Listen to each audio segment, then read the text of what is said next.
Hello, कैसे हैं आप लोग। आई होप कि अच्छे होंगे। आपकी जो स्टडी चलेगी बहुत बेहतरीन चलेगी। तो आज के क्लास में बात करेंगे क्लास 12th के केमिस्ट्री को तमाम क्वेश्चन जो आपके एग्जाम में छपने वाला है। बाबू आप लोग अच्छे तरीके से देखेंगे क्योंकि आज के क्लास में वही क्वेश्चन लाया गया जो आपके पेपर में छपने वाला है, ठीक है ना। तो आप लोग अच्छे तरीके से सारे क्वेश्चन को देखेंगे, जहां न बुझाएगा पूछने का कोशिश करेंगे क्योंकि बहुत इंपॉर्टेंट क्वेश्चन है आपके एग्जाम में। यहाँ से काफी सारे क्वेश्चन बनने वाला है, तो आप लोग अच्छे तरीके से देखिएगा और जहां न बुझाए ना पूछने का कोशिश कीजिएगा, ठीक है ना। तो चलिएगा बिना टाइम का क्वेश्चन की तरफ बढ़ते हैं। इससे पहले क्लास को बाबू लाइक नहीं किया तो क्लास को लाइक करके चैनल को सब्सक्राइब कर लो क्योंकि आज का क्लास जो है बहुत खास होने वाला है, ठीक है ना। चलिएगा हम अपने क्वेश्चन की तरफ बढ़ते हैं। आप लोग भी हमारे साथ आंसर को लगाते चलिएगा, ठीक है ना। देखो पूरा जो आपके एग्जाम में जिस तरह पेपर आता है ना, सेम वही कंडीशन के साथ आ रहा है। और देखो यहाँ कितना है, कहा जरा है 1 से 70 तक क्वेश्चन रहेगा, जिसमें से 35 का ही उत्तर लगाना है। क्या 35 प्रश्न का ही उत्तर देना है अपने ओमर शीट पर, याद रखना, ठीक है ना। याद रखना, इस सब बात याद रखना है तुम सबको, ठीक है। चलो इसका आंसर लगाओ, क्या हो जाएगा। देख बाबू कहा जा रहा है, देख बाबू कहा जा रहा है कि घनाकार क्रिस्टल में बेसेल जालकों की संख्या क्या होती है। ओरिजिनल पेपर है, याद रखना ओरिजिनल पेपर है। जल्दी से इसका आंसर बताओ क्या हो जाएगा। घनाकार क्रिस्टल में बेसेल जालकों की संख्या जो होती है, याद रखना कितना होता है, 3 होता है। ऑप्शन ए हो जाएगा आपके एग्जाम में, यहां से डायरेक्ट परीक्षा में छपने वाला है, ठीक है ना। इसका आंसर बताओ क्या हो जाएगा। इसका आंसर जल्दी बताओ क्या हो जाएगा। कहा जा रहा है निम्नलिखित में से कौन क्रिस्टलीय ठोस पदार्थ का गुण नहीं है। जल्दी बताओ, काफी कम समय में हम लोग सारे क्वेश्चन को बतलाएंगे। जल्दी बताओ बाबू, जितने बच्चे जुड़े हो जल्दी बताओ, क्रिस्टलीय ठोस पदार्थ का गुण नहीं है, कौन नहीं है। आप कहिएगा सर विभिन्न दिशाओं में समान गुण, यही तो नहीं है। ऑप्शन ए हो जाएगा, याद रखिएगा। 2 का बच्चा ऑप्शन जो बच्चा ये टिक करा है बिल्कुल सही हो जाएगा, याद रखिएगा। एक एक क्वेश्चन को देखना है, कोई भी क्वेश्चन को नहीं छोड़ना है, सारे क्वेश्चन को अच्छे तरीके से देखना है आप सभी को, ठीक है। चलो अगला क्वेश्चन की तरफ बात करेंगे बाबू। यहां जो है जल्दी बतलाओ क्या हो जाएगा। इसका आंसर जल्दी बतलाओ क्या हो जाएगा। कहा जा रहा है कि काय केंद्रित घनाकार इकाई सेल में पैकिंग करे का प्रगुणता जो होती है कितना होता है। जल्दी बतलाओ क्या हो जाएगा। 3 का आंसर क्या हो जाएगा, कहिएगा सर हम जानते हैं 0.68 होता है। ऑप्शन क्या हो जाएगा, सी हो जाएगा। देखो बहुत ओरिजिनल क्वेश्चन है, तो आप लोग अच्छे तरीके से सारे क्वेश्चन को देखो, सारे क्वेश्चन को अच्छे तरीके से देखो। पूरा ओरिजिनल क्वेश्चन है, आपके एग्जाम में छपने वाला क्वेश्चन है, ठीक है। इसी तरह आपके पेपर में आता है, तो आपको क्या करना है, सारे क्वेश्चन को याद रख लेना है। देखो बाबू कहा जा रहा है बिलियन के 100 ग्राम या 1 केजी में घुले हुए विलेय के मोलों की संख्या को हम लोग क्या कहते हैं। बहुत इंपॉर्टेंट क्वेश्चन है। केजी में घुलल जाता है बाबू, केजी में जब घुलल जाएगा, जब केजी में उसका घोलल जाएगा तो आप कहिएगा उसे हम मोलरता ना कहते हैं। जब 1 लीटर में घोला जाएगा तो उसे हम लोग मोलरता ना कहते हैं। आप याद रखिएगा, दोनों क्वेश्चन याद रखिएगा। जब यहां केजी में कहा जाएगा मोलरता कहिएगा, और जब लीटर में घोला जाएगा तो उसे मोलरता कहिएगा, ठीक है ना। याद रखो, सारे क्वेश्चन को याद रखो। इसका ऑप्शन क्या हो जाएगा, बी करेक्ट हो जाएगा। याद रखना, हम जितना क्वेश्चन बतला रहे हैं आपके एग्जाम में आने वाला क्वेश्चन है, कोशिश करना है सारे क्वेश्चन को अच्छे तरीके से याद रखने का, ठीक है। यहां जो है देख बाबू 5 नंबर क्वेश्चन में क्या कहा जा रहा है। कहा जा रहा है ना निम्नलिखित में से कौन अनुसंख्य गुणधर्म का उदाहरण है। कौन जो है अनुसंख्य गुणधर्म का उदाहरण है। जल्दी से जो है 5 का आंसर बतला दो क्या हो जाएगा। कहिएगा सर हम जानते हैं क्वथनांक का उन्नयन जो होता है और क्या होता है अनुसंख्य गुणधर्म का उदाहरण होता है। ऑप्शन सी करेक्ट हो जाएगा। याद रखना बाबू, क्लास को लाइक करते चलो, क्लास को लाइक, चैनल को सब्सक्राइब करते चलो क्योंकि आपके एग्जाम के लिए वायरल पेपर हो गया है, ठीक है ना। चलो अगला क्वेश्चन की तरफ बात करते हैं। इसका आंसर बताओ क्या हो जाएगा। 6 का आंसर क्या हो जाएगा। कहा जा रहा है निम्नलिखित में से कौन आदर्श विलयन का उदाहरण है। जल्दी बताओ कौन से आदर्श विलयन का उदाहरण है। जल्दी से बताओ 6 का आंसर क्या हो जाएगा। जल्दी बताओ 6 का आंसर क्या हो जाएगा। कहिएगा सर हम जानते हैं C6H6 और में होता है एंड कर दो, ठीक है ना। 66X5CH3 होता है, ठीक है। याद रखना, इस तरह का कहीं दियल है तो मार दो। कहां दियल है देखो, हाँ ऑप्शन डी में दियल है, ऑप्शन डी हो जाएगा। 6 का ऑप्शन जो बच्चा डी टिक है बिल्कुल सही हो जाएगा। याद रखिएगा आपके एग्जाम में हूबहू ऐसा ही क्वेश्चन छपने वाला है और ऐसा ही पेपर आने वाला है, ठीक है ना। तो आपको घबराना नहीं है, सारे क्वेश्चन को अच्छे तरीके से आंसर लगाना है। चलो इसका आंसर लगाओ क्या हो जाएगा। देख बाबू कहा जा रहा है 25 डिग्री सेल्सियस ताप पर निम्नलिखित में से किसके लिए 0.1 m घोल का प्रसरणी दाब सबसे अधिक होता है। किसका प्रसरणी दाब जो होता है सबसे अधिक होता है, तो NaCl2 का होता है। याद रखिएगा ऑप्शन ए में है, ऑप्शन ए करेक्ट हो जाएगा, ठीक है ना। 7 का ऑप्शन ए हो जाएगा। याद रखिएगा, जितने बच्चे देख रहे हो बाबू अच्छे तरीके से देखो। अभी तक तुम सब क्लास को लाइक नहीं किया, क्लास को लाइक सब्सक्राइब करके हमारे चैनल से जुड़ जाओ क्योंकि इसी टाइप का क्वेश्चन आपको दिया जाएगा 100% आपके एग्जाम में लड़ने वाला क्वेश्चन। इसका आंसर लगाओ क्या हो जाएगा। कहा जा रहा है कि 1 फैराड की विद्युत धारा SO4 के विलयन मुक्त करता है। विलयन मुक्त करता है किसके लिए करता है। जल्दी से 8 का ऑप्शन बतलाओ क्या हो जाएगा। कहिएगा सर 31 ग्राम 7.6 ग्राम तांबा होता है। तांबा मतलब क्या, कॉपर होता है, समझ जाओ, ठीक है ना। ऑप्शन बी करेक्ट हो जाएगा। याद रखना बाबू, हम जो क्वेश्चन करा रहे हैं आपके एग्जाम में लड़ने वाला क्वेश्चन है, कोशिश करना है सारे क्वेश्चन को याद रखने के लिए, ठीक है ना बाबू। क्लास को लाइक करते चलना है, ये नहीं भूलना है तुम सबको, ठीक है। चलो यहां जो है देख बाबू क्या कहा जा रहा है। कहा जा रहा है हो किसी विद्युत रासायनिक सेल्स में रिडक्स अभिक्रिया अभिक्रिया में होने वाले के लिए होने वाले विद्युत वाहक बल का निम्नलिखित में से कौन मान होना चाहिए, कौन मान होना चाहिए, जल्दी बताओ। 9 का आंसर क्या हो जाएगा, 9 का आंसर क्या हो जाएगा, कहिएगा सर धनात्मक होना चाहिए, है ना, धनात्मक बल का मान होना चाहिए। ऑप्शन ए हो जाएगा पॉजिटिव, जिसे कहते हैं क्या कहते हैं, पॉजिटिव कहते हैं, ठीक है ना, ऋणात्मक को निगेटिव कहते हैं, याद रखना, ठीक है। अगला क्वेश्चन की तरफ बात करेंगे बाबू, इसका आंसर जल्दी से लगा दो, क्या हो जाएगा, इसका आंसर जल्दी लगाओ बबुआ, क्या हो जाएगा, कहा जा रहा है अर्ध सेल अभिक्रिया के लिए मानक इलेक्ट्रोड भी होता है, अर्ध सेल अभिक्रिया के लिए मानक इलेक्ट्रोड वोल्ट जो होता है, विभव जो होता है क्या होता है, 10 का आंसर क्या हो जाएगा, तो कहिएगा सर हम जानते हैं ये जो होता है ना, याद रखिएगा एफ ही F2 प्लस होता है, ई होता है, और इसके बाद ये कुछ कुछ होता है। ऑप्शन क्या हो जाएगा, बी हो जाएगा इसका। 1 मिनट, क्या कहा जा रहा है, 1 मिनट 1 मिनट रुको रुको, यहां पर ना है, ऑप्शन बी हो जाएगा, ठीक है, ऑप्शन बी हो जाएगा, क्योंकि यहां जो है अभिक्रिया दियल है, यहां तो अभिक्रिया दियल है, अब इसको जब बनाया जाएगा तो 0.35 आ जाएगा, ऑप्शन क्या हो जाएगा, बी करेक्ट हो जाएगा, ठीक है ना। अगला क्वेश्चन यहां जो है देख बाबू क्या कहा जा रहा है, जंग क्या है, जल्दी बतलाओ, जंग बाबू क्या है, जल्दी से बतलाओ। 11 का आंसर क्या हो जाएगा, कहिएगा सर हम जानते हैं हाइड्रेट फेसिक करके फेरिक्स ऑक्साइड होता है, ऑप्शन डी हो जाएगा, याद रखिएगा। 11 का ऑप्शन जो प्यारे ऑप्शन डी टिक आउट करें, बिल्कुल सही हो जाएगा, याद रखिएगा। आपके एग्जाम में सारे आने वाला क्वेश्चन है, तो कोशिश करना है सारे क्वेश्चन को याद रखने के लिए, क्योंकि 7 फरवरी के दिन यहां से काफी सारे क्वेश्चन लड़ने वाला है, क्योंकि आपका जो है पेपर वायरल हो गया है मॉडल, ठीक है ना। इसका आंसर बताओ क्या हो जाएगा बाबू, कहा जा रहा है हो करे सेतु लवण से निम्नलिखित में से किसका उपयोग होता है, जल्दी बताओ। सेतु लवण से निम्नलिखित में से किसका उपयोग होता है, आप कहिएगा सर हम जानते हैं यह जो है KCl का होता है, क्या होता है, KCl का होता है, ऑप्शन क्या हो जाएगा, ए हो जाएगा। 12 का ऑप्शन ए हो जाएगा, याद रखिएगा, ठीक है। नेक्स्ट क्वेश्चन यहां जो है 13 नंबर क्वेश्चन में कहा जा रहा है किसी रासायनिक अभिक्रिया का वेग स्थिरांक निम्नलिखित में से किसके निर्भर करता है, किस पर निर्भर करता है, किसी रासायनिक अभिक्रिया का वेग स्थिरांक जो होता है किस पर निर्भर करता है, जल्दी से जो है ना 13 का आंसर बतला दो, क्या हो जाएगा, कहिएगा सर जी हम जानते हैं वो ताप पर करता है, ऑप्शन ए हो जाएगा 13 का, ठीक है। चलो इसका आंसर लगाओ, क्या हो जाएगा, इसका आंसर लगाओ, क्या हो जाएगा, कहा जा रहा है ना किसी रासायनिक अभिक्रिया की दर की अभिक्रिया की इकाई क्या होती है, इकाई मतलब का एसआई मात्रक, तो कहा जा रहा है किसी रासायनिक अभिक्रिया की दर इकाई का एसआई मात्रक क्या होता है, इकाई का एसआई मात्रक पूछा गया है। आप कहिएगा गुरुजी हम जानते हैं mole litre inverse second inverse होता है, दियल है, कहिएगा गुरुजी यहां तो हिंदी दियल है, तो देखो ना हिंदी में ऑप्शन सी में नहीं दियल है, ऑप्शन तो सी हो जाएगा ना, याद रखिएगा, ठीक है ना। एक क्वेश्चन को याद रखो, जहां नहीं बुझा रहा है पूछने का कोशिश करो, क्योंकि आपके एग्जाम में यहां से काफी सारे क्वेश्चन टकराने वाले हैं, आने वाला है। इसका आंसर लगाओ, क्या हो जाएगा, देख बाबू कहा जा रहा है निम्नलिखित में से कौन करे के भिन्नांक हो सकता है, कौन जो है भिन्नांक हो सकता है, तो कहिएगा सर अभिक्रिया की कोटि जो होता है भिन्नांक हो सकता है, ऑप्शन ए हो जाएगा। ऑप्शन ए और बी दोनों मारिएगा, गलत हो जाएगा, ऑप्शन सी नहीं मारना है, ऑप्शन सी नहीं मारना है, ठीक है। समझ रहे हो ना, समझ रहे हो बात को, समझ रहे हो, जितना हम क्वेश्चन बतला रहे हैं अच्छे तरीका से समझना तुम सब, ठीक है। चल बाबूगा इसका आंसर लगाओ, क्या हो जाएगा, देख बाबू कहा जा रहा है विद्युत क्षेत्र के प्रभाव में कोलाइडी कणों का गमन करता है, कोलाइडी कणों का गमन जो होता है कौन करता है, आप कहेगा गुरुजी हम जानते हैं यह जो करता है वैद्युत कण संचलन करता है, ऑप्शन डी हो जाएगा। 16 का ऑप्शन डी हो जाएगा, याद रखिएगा, अपॉन मारिएगा, गलत हो जाएगा, अपॉन नहीं मारना है, ठीक है। यह जो है वैद्युत कण संचलन होता है, ऑप्शन डी हो जाएगा 16 का, ठीक है। यार एक क्वेश्चन को याद रखो, एक क्वेश्चन आपके लिए काफी ज्यादा इंपॉर्टेंट क्वेश्चन है, ठीक है ना। चलो नेक्स्ट क्वेश्चन यहाँ जो है कहा जा रहा है ना 17 नंबर क्वेश्चन में क्या कहा जा रहा है, देखो कहा जा रहा है भौतिक अतिशोषण किस प्रकार बल पर कार्य करता है, भौतिक अधिशोषण किस प्रकार के बल पर कार्य करता है, जल्दी से 17 का आंसर बतला दो, क्या हो जाएगा, ठीक है ना, जल्दी बतलाओ क्या हो जाएगा, कहिएगा सर हम जानते हैं यह जो करता है ना सहसंयोजक का होता है, ऑप्शन बी हो जाएगा, ठीक है ना। ऑप्शन 17 का बी हो जाएगा, याद रखिएगा।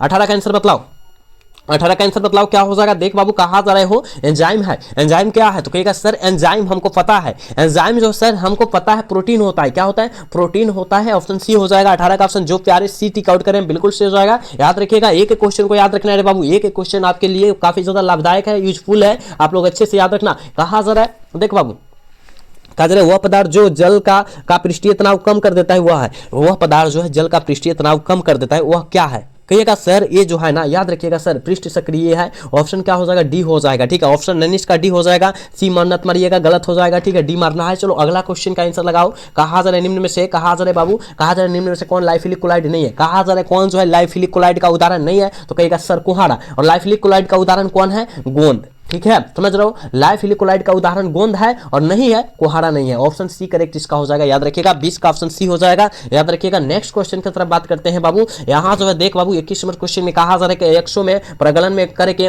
प्रगलन में गालक का कार्य क्या होता है, प्रगलन में गालक का कार्य जो होता है बाबू, याद रखिएगा, यह जो होता है अशुद्धियों को दूर करना, अशुद्धियों को दूर करना, ऑप्शन बी हो जाएगा, याद रखिएगा। अगला क्वेश्चन यहां जो है देख बाबू कहा जा रहा है, देख बाबू कहा जा रहा है ना थर्माइड विरोध के अवकरण है, थर्माइड विरोध का अवकरण क्या है, जल्दी से बतलाओ, जल्दी से बतलाओ क्या हो जाएगा। 22 का आंसर क्या हो जाएगा, जल्दी लगाना। कहिएगा सर यह जो है एल्युमिनियम है, क्या है, एल्युमिनियम है, ऑप्शन डी हो जाएगा, याद रखना है। 22 का ऑप्शन करेक्ट डी हो जाएगा, याद रखिएगा। अगला क्वेश्चन यहाँ 23 नंबर क्वेश्चन में कहा जा रहा है ना, कहा जा रहा है कि कपर धातु का निष्कर्षण निम्नलिखित में से किस अयस्क से होता है। कपर धातु का निष्कर्षण किस अयस्क से किया जाता है, जल्दी बतलाओ क्या हो जाएगा। तो कहिएगा कपर ग्लांस, है ना, कपर ग्लांस मारिएगा, कॉपर पाइराइट मारिएगा, गलत हो जाएगा क्योंकि निष्कर्षण की बात किया जा रहा है, कपर ग्लांस होता है। ऑप्शन सी करेक्ट हो जाएगा, ठीक है, ऑप्शन 23 का सी हो जाएगा, याद रखिएगा। चलो इसका आंसर लगाओ क्या हो जाएगा। देख बाबू कहा जा रहा है हो, देख बाबू कहा जा रहा है कि निम्नलिखित में से कौन सी धातु उसके अयस्क अभिक्रिया करके सोडियम साइनाइड तनु विलयन से करके कराकर प्राप्त किया जाता है। कौन सा धातु है, कौन सा तत्व है, जल्दी बतलाओ कौन सा तत्व है। आप कहिएगा सर हम जानते हैं उस तत्व का जो नाम है एजी है, एजी मतलब सिल्वर होता है, याद रखना। ऑप्शन सी करेक्ट हो जाएगा 24 का, याद रखना। ये सारे क्वेश्चन आपके लिए बहुत ही यूजफुल है रे बबुआ, याद रखते रहो, क्लास को लाइक करते रहो सारे बच्चे और चैनल को सब्सक्राइब करते रहो, ठीक है, इसमें कोताही नहीं करना है। चल इसका आंसर लगाओ बाबू, कहा जा रहा है, कहा जा रहा है ना, देख बाबू कहा जा रहा है कि अमोनिया गैस निम्नलिखित में से किसके द्वारा शुष्क किया जाता है। अमोनिया गैस जो होता है किनके द्वारा शुष्क किया जाता है, जल्दी से जो है ना 25 का आंसर बतला दो क्या हो जाएगा। कहिएगा सर जी हम जानते हैं CO के द्वारा किया जाता है, ऑप्शन डी सही हो जाएगा 25 का, याद रखना है। नेक्स्ट क्वेश्चन 26 नंबर क्वेश्चन में कहा जा रहा है ना कि फास्फोरिक अणु का सूत्र क्या होता है। फास्फोरिक अणु सूत्र क्या होता है, जल्दी बतलाओ क्या हो जाएगा। इसका अणु सूत्र पूछा जा रहा है फास्फोरस का, ठीक है, फास्फोरस का पूछा जा रहा है। आप कहिएगा सर जी फास्फोरस का अणु सूत्र P4 होता है, याद रखना।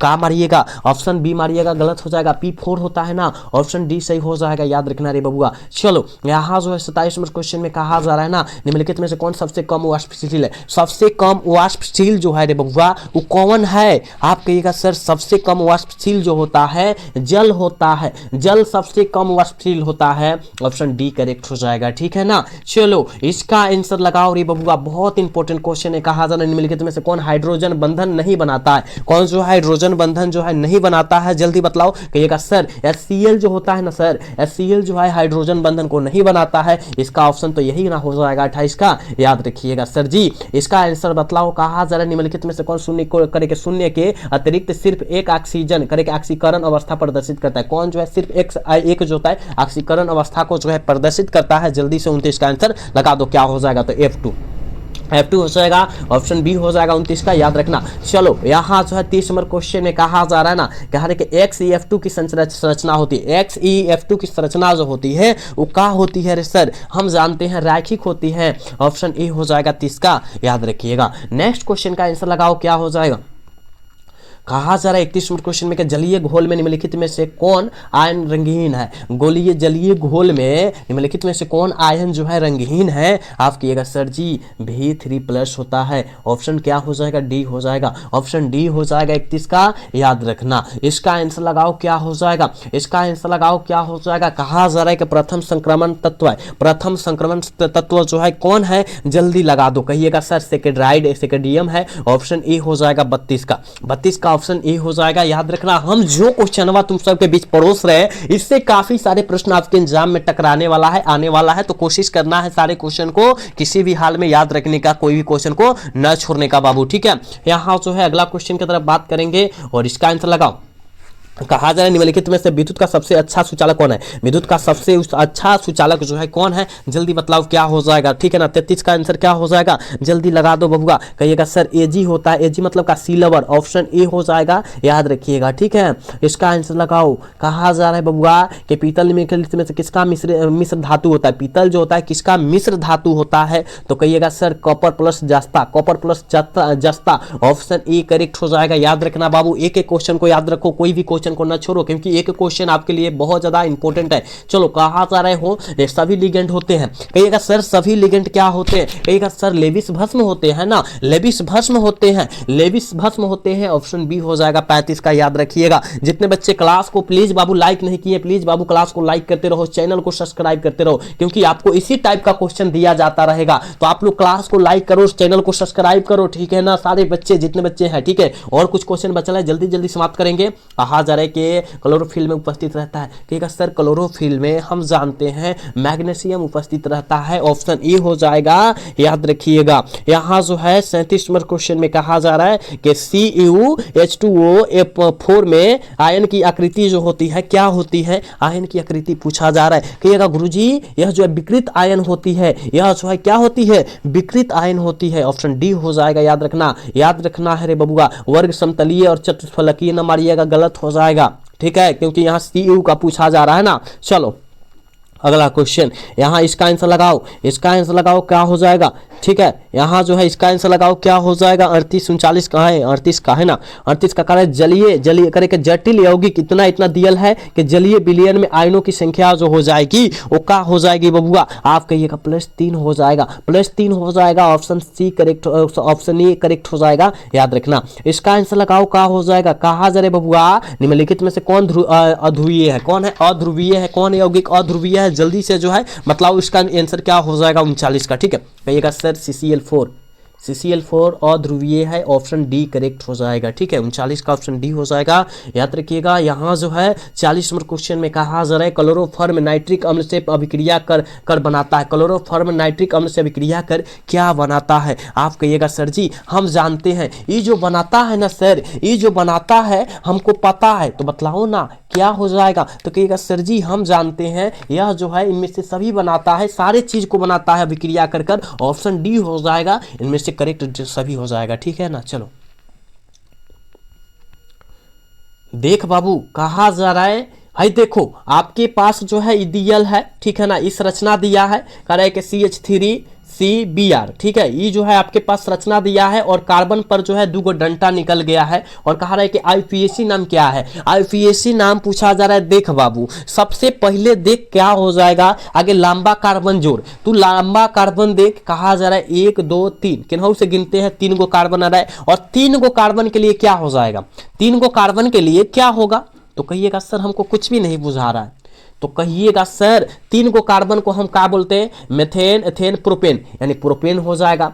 प्रोपेन हो जाएगा। प्रोपेन कहाँ दियल है?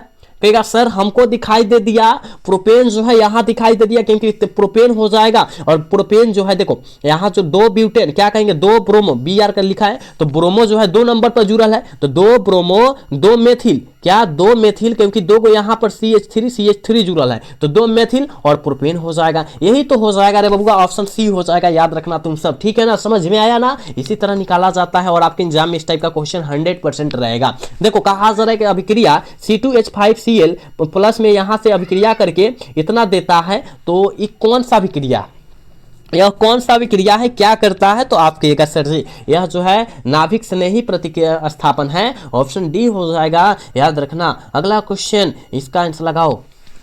कहा जा रहा है निम्नलिखित में से किसका उपयोग, कहा है कि निसचेतक के रूप में होता है? निसचेतक के रूप में किनका उपयोग होता है रे बबुआ? आप कहिएगा गुरुजी हम जानते हैं क्लोरोफॉर्म में होता है। ऑप्शन ए हो जाएगा 43 का, याद रखिएगा। 44 नंबर क्वेश्चन में कहा जा रहा है ना कि प्राइमरी एल्कोहल में कौन करे मूलक उपस्थित रहता है? प्राइमरी एल्कोहल में कौन मूलक जो होता है बाबू उपस्थित रहता है? प्राइमरी कहा जा रहा है तो CH2OH होता है, याद रखना। ऑप्शन बी करेक्ट हो जाएगा, ऑप्शन बी में दिया, ऑप्शन बी करेक्ट हो जाएगा, समझ रहे हो। चलो इसका आंसर लगाओ। कहा जा रहा है कि C2H5OH एवं C3O इतना दियल है, तो यह जो है क्या है? यह कौन समावयी है? जल्दी बतलाओ यह कौन समावयी है? कहिएगा सर जी क्रियाशील समावयी है, क्योंकि ऑप्शन बी हो जाएगा, याद रखना। यहाँ जो है यहाँ कहा जा रहा है 46 नंबर क्वेश्चन में कहा जा रहा है बड़े पैमाने पर मेथिल एल्कोहल बनाया जा सकता है। बड़े पैमाने पर मेथिल एल्कोहल बनाया जा सकता है किसके द्वारा? कहिएगा सर जी पायरोग्लिनस के अम्ल से बनाया जाता है। ऑप्शन ए करेक्ट हो जाएगा, ठीक है ना। ऑप्शन 46 का ए हो जाएगा, याद रखना है। चलो यहाँ जो है 47 नंबर क्वेश्चन में कहा जा रहा है कि ईथर में उपस्थित क्रियाशील मूलक है। ईथर में उपस्थित क्रियाशील मूलक क्या है? ईथर में उपस्थित क्रियाशील मूलक जो होता है वो क्या होता है? तो कहिएगा सर ईथर में कहा जा रहा है हमको कुछ भी नहीं बुझा रहा है, तो यहाँ ईथर में देखो डैश और डैश, यही ना है, यही ना है, यानी ऑप्शन कहाँ दिया है? ऑप्शन बी में दिया है, यही तो है ना, याद रखना, ठीक है।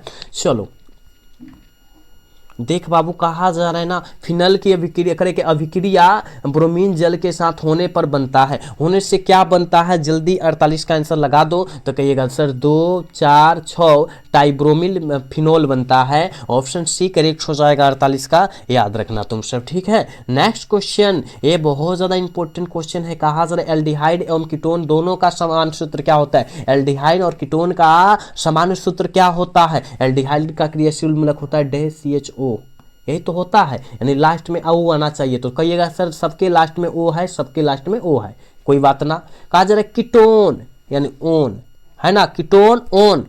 तो आप ओन देखो किस में आता है रे बबुआ, ओन देखो तुम किस में आता है, तो कहिएगा सर एल्कीन एल्कोन, है ना, यही तो हो जाएगा ना, ऑप्शन बी हो जाएगा रे बबुआ, CN2N+O, है ना, यही तो हो जाएगा ना, एल्कीन, है ना, वही हो जाएगा, याद रखना। चलो इसका आंसर लगाओ, क्या हो जाएगा? देख बाबू, कहा जा रहा है निम्नलिखित में से किसके करे कि अमोनियल कल घोल में करे के टाइलेन का अभिकर्मक कहा जाता है? टाइलेन का अभिकर्मक किसे कहा जाता है? आप कहिएगा सर जी हम जानते हैं, AgNO3 को कहा जाता है। ऑप्शन सी करेक्ट हो जाएगा 50 का, याद रखना। 51 नंबर क्वेश्चन में कहा जा रहा है, देख बाबू यहाँ क्या कहा जा रहा है, एल्डिहाइड ग्रुप का है क्योंकि CHO जुड़ल है। अब गिनना है तुमको, कार्बन जो है सबसे लंबा कार्बन जो है किस में गया है, उधर ही आंसर हो जाएगा इसका। सबसे लंबा जो कार्बन गया है हमको सीधा दिखाई दिया, 1 कार्बन 2 3 4, और 4 कार्बन के लिए तुमको क्या पता होना चाहिए? ब्यूटेन। और यहाँ पर क्या पर 2 पर मेथिल जुड़ चुका है, 2 मेथिल और ब्यूटेन, यही तो हो जाएगा ना, ऑप्शन सी करेक्ट हो जाएगा, ठीक है, याद रखना, बिल्कुल सही हो जाएगा सी। चलो 52 का आंसर बतलाओ। कहा जा रहा है अभिक्रिया इतना दिया है और पूछा जा रहा है इस अभिक्रिया को हम लोग क्या कहते हैं? अभिक्रिया इतना आपके सामने दियल है और इस अभिक्रिया को बाबू हम लोग क्या कहते हैं? केनेजुगारो अभिक्रिया। ऑप्शन डी सही हो जाएगा, याद रखना, ऑप्शन डी हो जाएगा, ठीक है, 52 का ऑप्शन डी होगा, याद रखना। 53 नंबर क्वेश्चन का आंसर लगाओ। देख बाबू, कहा जा रहा है निम्नलिखित में से किसके द्वारा एल्डिहाइड एवं कीटोन में अंतर किया जा सकता है? किनके द्वारा एल्डिहाइड और कीटोन में अंतर किया जाता है? किनके द्वारा? कहिएगा सर जी यह जो है फेलिंग घोल अभिक्रिया द्वारा, ऑप्शन ए हो जाएगा 53 का, याद रखना। अगला क्वेश्चन, इसका आंसर जल्दी लगाओ। कहा जा रहा है निम्नलिखित में से कौन अम्ल करे के विनेगार में उपस्थित रहता है? कौन जो होता है अम्ल जो होता है विनेगार में उपस्थित रहता है? कहिएगा सर जी एसिटिक अम्ल रहता है, ऑप्शन बी सही हो जाएगा, याद रखना। बहुत आसान क्वेश्चन है, इसका आंसर लगाओ। कहा है कार्बोक्सिलिक अम्ल का क्रियाशील मूलक क्या होता है? कार्बोक्सिलिक का क्या क्रियाशील मूलक पूछा जा रहा है, बहुत आसान क्वेश्चन है। कहिएगा सर हम जानते हैं क्या होता है, CHO होता है ना, ऑप्शन ए हो जाएगा, याद रखना। कार्बोक्सिलिक का पूछा जा रहा है तो ऑप्शन ए ना होगा, हो बी कैसे होगा, ऑप्शन ए होगा। चलो यहाँ इसका आंसर लगाओ। कहा जा रहा है कि निम्नलिखित में से सबसे करके निर्मल अम्ल है, सबसे निर्मल अम्ल जो होता है वो कौन होता है रे बबुआ? तो आप कहिएगा CH3COOH, ऑप्शन ए हो जाएगा, याद रखिएगा। 56 का ऑप्शन जो बचवा ए टिक कर है बिल्कुल सही हो जाएगा, याद रखिएगा। इसका आंसर लगाओ। कहा जा रहा है निम्नलिखित में से लैक्टिक अम्ल का सूत्र है, कौन इसमें से जो है लैक्टिक अम्ल है? जल्दी से बतलाओ क्या हो जाएगा? कहिएगा सर जी लैक्टिक अम्ल का याद रखना है CH3 और CH, ठीक है ना, और COOH, ये हो गया। और लेकिन एक कार्बन पर जो होता है बाबू एल्कोहल जुड़ा रहता है, क्या एल्कोहल जुड़ा रहता है? तो कहीं दियल है, कहीं दियल है इस टाइप का, कहिएगा हाँ सर जी, ऑप्शन बी हो गया, ऑप्शन बी। कार्बन नीचा हो जाएगा या ऊपर हो जाएगा, सॉरी एल्कोहल ऊपर हो जाएगा या नीचा हो जाएगा, कोई अंतर नहीं पड़ेगा, समझ रहे हो, समझ रहे हो ना। चलो इसका आंसर लगाओ, इसका आंसर जल्दी लगाओ। कहा जा रहा है बबुआ अनुसूत्र C3H9N के द्वारा निरूपित किया जाता है, किनको निरूपित किया जाता है? आप कहिएगा सर जी 1 अमीन का 1 degree amine, 2 degree amine, 3 degree amine का सारा का किया जाता है, ऑप्शन डी हो जाएगा, ठीक है ना। चलो बबुआ देख बाबू, कहा जा रहा है एमीन में नाइट्रोजन का संकरण होता है, एमीन में नाइट्रोजन का संकरण जो होता है वो किसके द्वारा होता है? sp3 के द्वारा होता है, याद रखना, ऑप्शन ए हो जाएगा 59 का, याद रखना। इसका आंसर लगा दे बाबू। कहा जा रहा है 60 नंबर क्वेश्चन में, कहा जा रहा है कि एथिल एमीन के अभिक्रिया नाइट्रस अम्ल के साथ कराने पर क्या बनता है? नाइट्रस अम्ल के साथ कराने पर क्या बनता है? जल्दी से जो है ना 60 का आंसर बतला दो, क्या हो जाएगा? तो कहिएगा सर जी CH2H5OH, मतलब जो बनता है एमेथ एथ, है ना, एथेनॉल बनता है, ऑप्शन क्या हो जाएगा? ये हो जाएगा, क्योंकि एल्कोहल ग्रुप का है ना। चलो निम्नलिखित में से सबसे निर्मल भस्म है, यहाँ कहा जा रहा है निर्मल भस्म कहा जा रहा है, अम्ल नहीं कहा जा रहा है, भस्म कहा जा रहा है। आप कहिएगा गुरु जी हम जानते हैं वह जो है NH3 है, NH3 का कहते हैं अमोनिया कहते हैं, पता है ना, ऑप्शन ए सही हो जाएगा, याद रखना। बाबू तुम सब क्लास को लाइक भी नहीं कर रहे हो, हम देख रहे हैं, सब्सक्राइब भी तुम सब नहीं कर रहे हो, ठीक है, याद रखना। चलो यहाँ जो है देख बाबू, कहा जा रहा है कि सुक्रोज का जल अपघटन कहलाता है। सुक्रोज का जल अपघटन क्या कहलाता है, जल्दी से जो है ना 62 का आंसर बतलाओ। कहिएगा सर इनवर्सन कहलाता है, इनवर्सन कहिएगा, ठीक है। ऑप्शन डी हो जाएगा। जल करिएगा, जल नियोजक कहिएगा, गलत हो जाएगा, ऑप्शन डी वाला सही कीजिएगा। कहा जा रहा है एमीन अम्ल में पाया जाने वाला क्रियाशील मूलक, कहने का मतलब एमीन का क्रियाशील मूलक, सीधा सीधी बात कहा जा रहा है। तो आप कहिएगा सर यहाँ तो डीएल है, ऑप्शन डी में है ना। चलो, कहा जा रहा है निम्नलिखित में से कौन साधारणतः शरीर द्वारा नहीं बनाया जा सकता है। देखो शरीर के द्वारा जो नहीं बनाया जा सकता है वो है विटामिन। क्या है बाबू, विटामिन है। विटामिन को नहीं बना सकते हैं, प्रोटीन को बना सकते हैं, एंजाइम को बना सकते हैं, हार्मोन को बना सकते हैं, लेकिन विटामिन को बनाने से नहीं, शरीर द्वारा नहीं बनाया जा सकता। ये खाने से बनता है, ठीक है ना। जो आप खाइएगा वो ही ना होगा प्रोटीन। कहा जा रहा है कि संघनन बहुलक का उत्पादन होता है। जल्दी बताओ संघनन बहुलक का उत्पाद क्या होता है। संघनन बहुलक का उत्पाद जो होता है बाबू क्या होता है, तो कहिएगा नाइलॉन 6 होता है, ऑप्शन डी सही हो जाएगा, ठीक है। चलो इसका आंसर लगाओ, क्या हो जाएगा। पहला औद्योगिकी रूप में संश्लेषित रबर है। पहला औद्योगिकी रूप में जो होता है संश्लेषित रबर जो होता है बाबू याद रखिएगा मिथिल रबर है, ऑप्शन ए करेक्ट हो जाएगा 66 का बाबू याद रखिएगा। नेक्स्ट क्वेश्चन का आंसर जल्दी से लगा पाओगे बाबू। कहा जा रहा है ना कि फिनाइल में निम्न में से किसके निर्माण में प्रयुक्त होता है। फिनाइल जो होता है किसके निर्माण में प्रयुक्त होता है, आप कहिएगा सर जी हम जानते हैं बेकेलाइट, ऑप्शन ए हो जाएगा याद रखिएगा। इसका आंसर कर दो। कहा जा रहा है निम्नलिखित में से कौन सी दवा बुखार को कम करता है। कौन सी दवा जो होता है बुखार को कम करता है, एंटीपायरेटिक दवा है, ऑप्शन सी करेक्ट हो जाएगा याद रखिएगा। यहाँ जो है देखो यहाँ क्या कौन नंबर क्वेश्चन 69 नंबर क्वेश्चन। कहा जा रहा है कि निम्न में प्रायः किसका उपयोग करके परिरक्षक के रूप में होता है। किनका प्रयोग जो होता है परिरक्षक के रूप में होता है, क्या हो जाएगा, तो कहिएगा सर सोडियम बेंजोएट है ना, ऑप्शन बी हो जाएगा 69 का याद रखिएगा। और आज के क्लास के लास्ट क्वेश्चन 70 नंबर क्वेश्चन है। कहा जा रहा है कि बॉन्ड स्पेक्ट्रम एंटीपायरोटिक है। एंटीपायरोटिक क्या है, जल्दी से 70 का आंसर बतला दो। कहिएगा सर जी क्या होता है, क्लोरोम फेनिकल होता है, ऑप्शन डी हो जाएगा 70 का, ठीक है। ए बाबू हमने कितना क्वेश्चन बतलाया 70, आप 70 में कितना सही कर पाए हैं ईमानदारी पूर्वक जरूर बताइएगा, क्योंकि आपके एग्जाम के लिए काफी ज्यादा बेहतरीन क्वेश्चन हम लाए थे। तो आप किसी भी हाल में और किसी परिस्थिति में सारे क्वेश्चन को याद रखिएगा, जहां नहीं बुझाए आप पूछने का कोशिश कीजिएगा, आपका कमेंट का रिप्लाई जरूर दिया जाएगा, ठीक है ना। और आज का क्लास कैसा लगा आप लोग कमेंट करके जरूर बताइएगा। अगर अच्छा लगा होगा तो चैनल को सब्सक्राइब और वीडियो को लाइक कर दीजिएगा। मिलते हैं अगला सेशन में। जय हिंद, जय Bharat, tata bye bye, love you.